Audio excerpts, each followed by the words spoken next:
السلام علیکم ورحمۃ اللہ وبرکاتہ۔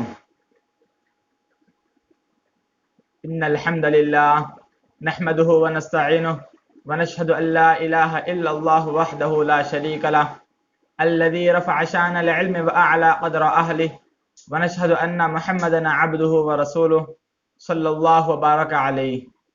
اما بعد فقال اللہ جل وعلا فی القرآن المجید اعوذ باللہ من الشیطان الرجیم بسم اللہ الرحمن الرحیم۔ اقرأ بسم ربک الذی خلق خلق الانسان من علق اقرأ وربک الاکرم الذی علم بالقلم علم الانسان ما لم يعلم صدق اللہ العظیم۔ موضوع سخن ہے تعلیم کی اہمیت و فضیلت اور اس سے ہماری غفلت۔ میں نے جن آیات کی تلاوت کا شرف حاصل کیا ہے وہ قرآن کی سب سے پہلی وحی ہے، جس کا ترجمہ یہ ہے: اے حبیب صلی اللہ علیہ وسلم، اپنے رب کے نام سے پڑھیے جس نے ہر چیز کو پیدا فرمایا، آدمی کو خون کے پھٹک سے بنایا۔ پڑھیے اور آپ کا رب بڑا ہی کریم ہے، جس نے قلم کے ذریعے علم سکھایا، جس نے انسان کو وہ کچھ سکھا دیا جو وہ نہیں جانتے تھے۔ ان آیات سے پہلے ہی دن یہ طے کیا گیا کہ تعلیم و تعلم سے ایک ایسا انقلاب برپا کر دیا جائے گا جو جہالت و ظلمت کے قلوں کو مسمار کر دے گا، جو کالے اور گورے کے فرق کو مٹائے گا، جو پست قد اور لمبے کو ملائے گا، جو جینے کا سلیقہ سکھائے گا اور ایک ایسا عادلانہ نظام قائم کرے گا جو سود کی لعنت کو دور کرے گا، جو عورتوں کو ان کے حقوق دلائے گا۔ یہ تو قرآن سے تھا، اب نبی آخر الزمان صلی اللہ علیہ وسلم کے فرمودات سنو۔ العلم حیات الاسلام و عماد الدین، علم اسلام کی زندگی اور دین کا ستون ہے۔ اور نبی علیہ السلام نے فرمایا: اطلبوا العلم من المہد الی اللحد، تعلیم حاصل کرو مہد سے لحد تک۔ کہیں فرمایا تو پڑھنے والا بن یا پڑھانے والا، یا پڑھنے پڑھانے والوں کو غور سے سننے والا، یا پڑھنے پڑھانے والوں سے محبت کرنے والا، پانچواں یعنی جاہل مت بن۔ اور عالم کی فضیلت اس طرح بیان فرمائی اور فرمایا: عالم کی 2 رکعت نفل پڑھنا غیر عالم کے 70 رکعت پڑھنے سے بہتر ہے۔ علم کو یاد کرنے کی اس طرح ترغیب دی اور فرمایا: جو میری 40 احادیث یاد کرے گا میں اس کے لیے شفاعت کروں گا۔ پڑھنے پڑھانے والوں کے ساتھ بیٹھنے کو عبادت قرار دیا اور فرمایا: جو علماء کے ساتھ بیٹھنا عبادت ہے۔ جس قوم کے خدا اور رسول طلب علم پر اتنا ابھارتے ہیں، آج وہ قوم نہ دینی علوم سیکھتی ہے نہ دنیاوی۔ محترم سامعین و سامعات، علم زندگی اور جہالت موت ہے۔ آج اس قوم کا ناقد خدا کوئی نہیں جو زیور تعلیم سے آراستہ نہیں۔ آج ہم نے عشر علوم کو دنیاوی کہہ کر چھوڑ دیا۔ حد تو یہ ہے کہ جب طلاق ثلاثہ کا کیس سپریم کورٹ میں چل رہا تھا تو مسلمانوں کی وکالت کرنے کے لیے کوئی نامور مسلم وکیل نہ تھا، مجبوراً غیر مسلم وکیل رکھنا پڑا۔ اسلام تعلیم حاصل کرنے پر ابھارتا ہے، دینی یا دنیاوی کی قید نہیں لگاتا۔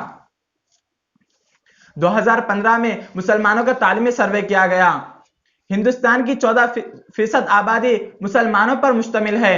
14% میں سے صرف 4.4% بچے ہائر ایجوکیشن حاصل کرتے ہیں۔ ہندوستان میں دوسری بڑی غیر تعلیم یافتہ قوم مسلمان ہیں۔ ابو بکر عمر عثمان و علی رضی اللہ تعالی عنہم نے خلافت سنبھالی، پولیٹیکل سائنس اور ایڈمنسٹریشن قرآن و حدیث سے سیکھا۔ قاضی ابو بکر بن عربی کہتے ہیں: قرآن 77,450 علوم و فنون سے بحث کرتا ہے اور رہنمائی کرتا ہے۔ کیا آپ جانتے ہیں اسی سے فیض حاصل کرتے ہوئے مسلمانوں نے کیا کیا ایجاد کیا؟ ایروپلین کو سب سے پہلے عباس بن فرناس نے بنایا۔ کیمسٹری علم کیمیا کو جابر بن حیان نے ایجاد کیا۔ میڈیکل سائنس علم طب کو ابو القاسم الزہراوی نے ایجاد کیا۔ میکس میں الجبرا کو موسیٰ الخوارزمی نے بتایا۔ ہسٹری علم تاریخ میں ابن اسحاق نے حضرت آدم علیہ السلام سے ہمارے آقا علیہ السلام تک تاریخ لکھی۔